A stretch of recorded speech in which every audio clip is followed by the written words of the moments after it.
Hello friends, তোমরা কেমন আছো? আশা করি তোমরা সবাই ভালো আছো। প্রতাপ একাডেমি কোচিং পরিবারে তোমাদেরকে সকলকেই স্বাগত। আমি প্রতাপ স্যার। আজকে আমি একটি গুরুত্বপূর্ণ আপডেট নিয়ে হাজির হয়েছি। যে সমস্ত স্টুডেন্টরা 2024 সালে মাধ্যমিক পরীক্ষা দিয়েছো, একাদশ শ্রেণীতে ভর্তি হবে বলে ভাবছো, তোমাদের জন্য এই ভিডিওটি কিন্তু খুবই গুরুত্বপূর্ণ হতে চলেছে। ফোর্থ সাবজেক্ট কি, একাদশ শ্রেণীতে ভর্তি হওয়ার আগে এই বিষয়টি তোমাদেরকে কিন্তু জানতে হবে। যে সকল ছাত্রছাত্রী মাধ্যমিক পরীক্ষায় উত্তীর্ণ হওয়ার পর একাদশ শ্রেণীতে ভর্তি হতে চলেছো, তোমাদের জন্য গুরুত্বপূর্ণ একটা বিষয় হলো ফোর্থ সাবজেক্ট।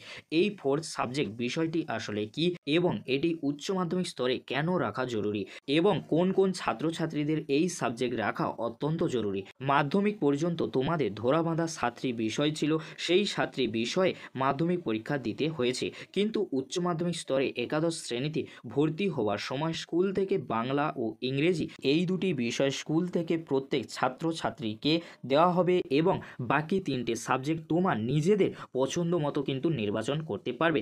অর্থাৎ এক্ষেত্রে তোমরা তোমাদের পছন্দের সাবজেক্ট বাছাই সম্পূর্ণ স্বাধীনতা পেয়ে যাবে।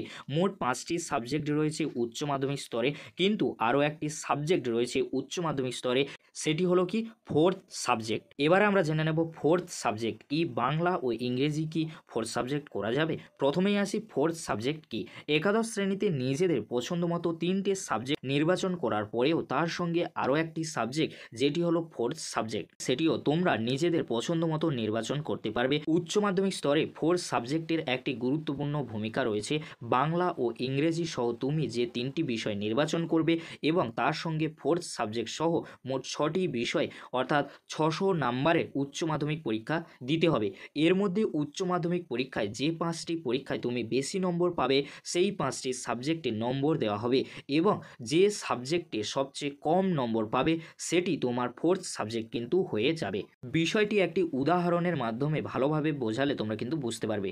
তুমি যদি বাংলা ও ইংরেজি সহ একাদশ শ্রেণীতে গণিত, পদার্থবিদ্যা ও রসায়ন এই 3টি সাবজেক্ট নির্বাচন করো এবং এর সঙ্গে ফোর্থ সাবজেক্ট হিসেবে জীববিদ্যা নির্বাচন করে থাকো, তাহলে তোমাকে উচ্চ মাধ্যমিক পরীক্ষায় এই 6টি বিষয়ে পরীক্ষা দিতে হবে।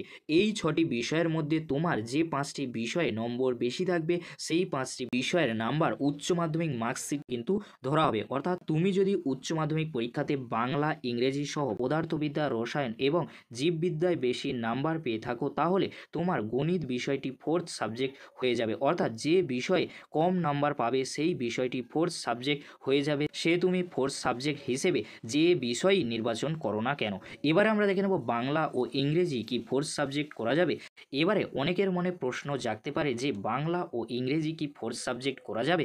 অর্থাৎ উচ্চ মাধ্যমিক পরীক্ষায় যদি অন্যান্য পরীক্ষাগুলোর তুলনায় বাংলা ইংরেজিতে কম নাম্বার থাকে বা বাংলা ও ইংরেজি যে কোনো একটিতে ফেল করো, তাহলে সেটা কি ফোর্থ সাবজেক্ট হিসেবে গণ্য হবে এবং তুমি কি পাশ করবে। এক্ষেত্রে অবশ্যই জানিয়ে রাখি, বাংলা এবং ইংরেজি এই দুটি বিষয়ের মধ্যে যে কোনো একটিতে তুমি যদি ফেল করো তাহলে সম্পূর্ণ ফেল হিসেবে গণ্য করা হবে। অর্থাৎ এক্ষেত্রে বাংলা এবং ইংরেজি বিষয়টি ফোর্থ সাবজেক্ট হিসেবে গণ্য করা হবে না। তাই সর্বদা খেয়াল রাখবে বাংলা এবং ইংরেজিতে যাতে তুলনামূলক বেশি নাম্বার থাকে, কারণ এই দুটি বিষয় ফেল করলে তুমি উচ্চ মাধ্যমিক পরীক্ষায় সম্পূর্ণ ফেল হিসেবে গণ্য হবে।